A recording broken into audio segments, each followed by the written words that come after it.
Yo yo yo, mari kemari, mari kita cari informasi gitu kas. Au, Leroy bedes.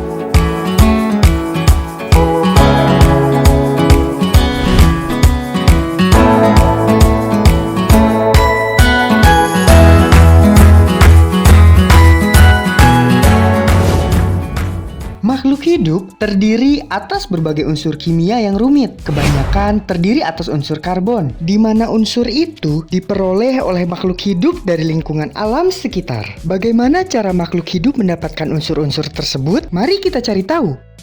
Eits, jika kalian ingin mendapatkan informasi dari apa yang ingin kalian ketahui, maka channel inilah akan menjawabnya.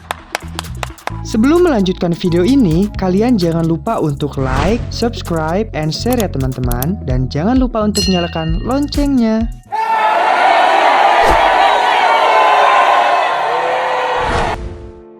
Nah, teman-teman, karbon ini adalah sebagai bahan utama. Di bumi terdapat lebih dari 90 unsur kimia alami, masing-masing terbuat dari atom, bentuk terkecil yang memperlihatkan ciri-ciri kimia unsur tersebut. Dari unsur-unsur alami ini, hanya 25 yang penting bagi kehidupan. Beberapa unsur, misalnya kobalt dan kromium, diperlukan dalam jumlah sangat sedikit dan mengambil bagian hanya dalam beberapa reaksi kimia pada makhluk hidup. Nah, teman-teman, tahu tidak bahwa ada unsur-unsur yang lain diperlukan dalam jumlah yang lebih banyak dan membentuk materi utama kehidupan? Unsur-unsur ini adalah hidrogen, oksigen, nitrogen, dan yang terpenting adalah karbon.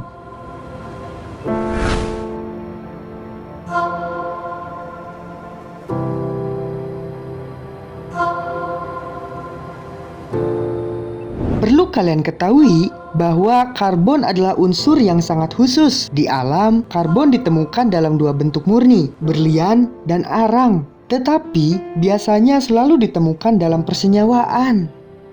Pada makhluk hidup, karbon membentuk banyak sekali jenis senyawa kimia yang sangat stabil.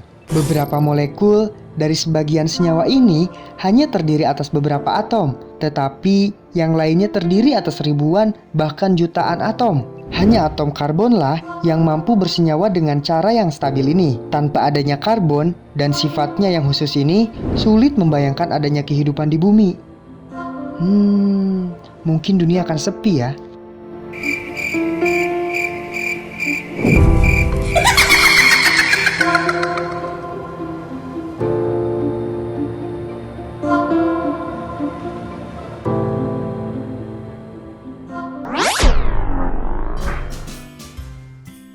Pada setiap denyut kehidupan, unsur kimia ini turut ambil bagian dalam serangkaian reaksi yang sangat mengagumkan. Beberapa reaksi mengubah unsur-unsur yang rumit menjadi lebih sederhana, yang dikenal dengan sebutan katabolisme, yaitu suatu proses penguraian molekul besar menjadi molekul kecil. Misalnya, glikogen menjadi glukosa, yang dilanjutkan pada tahap glikolisis, sehingga menghasilkan energi atau ATP. Nah, teman-teman, dalam proses lain, sebaliknya selalu memerlukan energi, seperti pada peristiwa anabolisme, yaitu suatu proses sintesis senyawa kimia kecil menjadi molekul yang lebih besar. Salah satunya dikenal dengan peristiwa fotosintesis loh teman-teman, yang dimana proses ini memerlukan energi yaitu cahaya matahari, dan ini berlangsung di dalam sel-sel daun yang berklorofil. Kedua reaksi inilah yang membentuk metabolisme makhluk hidup. Reaksi-reaksi metabolisme di laboratorium berjalan sangat lambat, tetapi di dalam makhluk hidup, reaksi ini berlangsung ribuan bahkan jutaan kali lebih cepat. Perbedaan kecepatan ini disebabkan oleh enzim protein khusus yang dihasilkan oleh sel-sel yang hidup.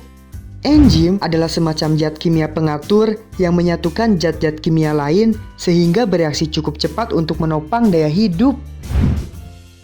Pada makhluk yang sesungguhnya, metabolisme berlangsung terus-menerus, meskipun kadang-kadang menjadi lebih lambat, misalnya selama tidur atau hibernasi. Namun, pada virus, hal ini berbeda.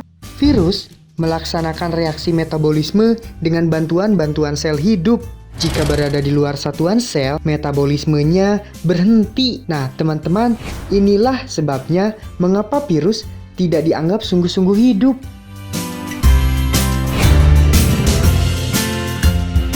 Nah, itulah dia teman-teman, unsur-unsur kimia yang sangat kompleks yang menyusun tubuh makhluk hidup. Kenapa makhluk hidup membutuhkan makanan?